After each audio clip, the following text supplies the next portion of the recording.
如果住在1楼，屋里进了老鼠，你可能听说过，但是棚顶进了老鼠，你敢相信吗？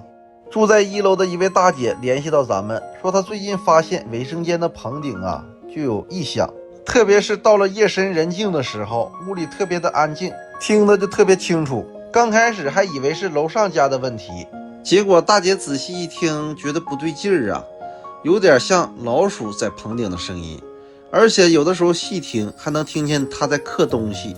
而且这2天就更离谱了，大姐发现棚顶有点漏水，特别是楼上家一洗澡，楼下就漏水。她怀疑可能耗子把水管磕坏了，让咱们好好给检查一下。谁能想到上面能有耗子？瞅着，这顶是耗粑粑，耗把下水管磕坏了，管还漏水了。1楼的话，下水也能有耗子。不能上来吧？对，咋不上来呢？上来了，从哪边上来？就有的时候从那个下水道。检查之后应该确定是那个位置，这地方应该是个洞，一会儿咱们给它堵住。1楼怎么事儿这么多呢1楼怎么事儿？没住过1楼，不知道。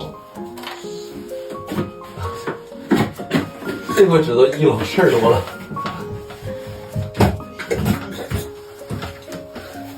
你后悔了，1楼。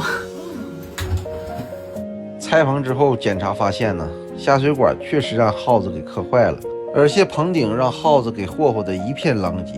本来刚开始大姐的意思是想让咱们拆棚把耗子抓住，但是拆棚之后发现耗子根本就没在上面，这样说明耗子是把这儿当成宾馆了，是想来就来，想走就走来去自如。虽然说耗子是抓不着了，但是咱们得想办法让它再进不来了。然后咱们仔细检查之后发现靠近管道井位置有一个大窟窿，说明这耗子是从管道井钻到卫生间棚顶的。咱们决定把那个窟窿给堵住。首先咱们得把棚拆掉。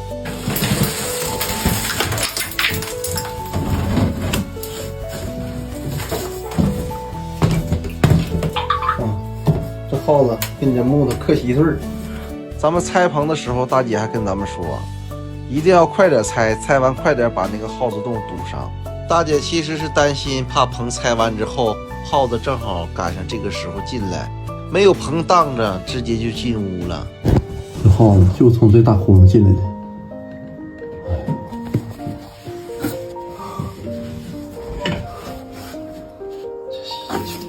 全是耗子屎，耗洞都堵。没了。没有，就这几个。咱们用水泥把所有的洞都给堵住了，不管是大洞还是小洞，以防万一就全给堵住了。下水管咱们也给修好了，然后咱们直接把扣板给恢复上去。这回就省心了，放心吧。有动静的话，我儿子也是不敢进来。对呀，那肯定那啥呀。你儿子也害怕？哦，是那个他爸天天那个一直在韩国，也不从小也是，就跟我在一起，他狗也害怕，跟我一样。啊，男孩你说，那你咋整？耗子咋天天晚上扑棱啊？白天也是，不是那个没有时间啊，不一定啥时候就呱啦呱啦。他高兴，他就在里头跑一圈。一开始我寻楼上他们家是干夜市的嘛，然后我寻他们家什么收拾东西在卫生间收拾东西呢，我还那么寻思，谁知道那边能有耗子啊？好了，这次堵耗子成功。扣板咱们给恢复好了，在这里给家人们推荐一下这款美多利人字梯，不管是家用还是干活用都非常的方便，因为是铝合金材质的，上下楼也不是特别的沉，重点是结实耐用，而且特别的稳。哎，我这小梯子造。除了这种地方，耗子还有什么地方能进来的？再就没啥地方，再就没啥地方有进来。大姐跟咱们说，晚上有的时候一听见棚顶上有声音，觉都睡不好。一想到卫生间棚顶有老鼠，吓得连卫生间都不敢进。这回可算是把困扰了大姐的难题给解决了。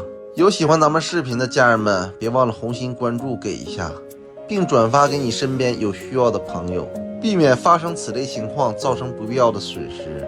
我是延吉李万能，感谢您的观看。都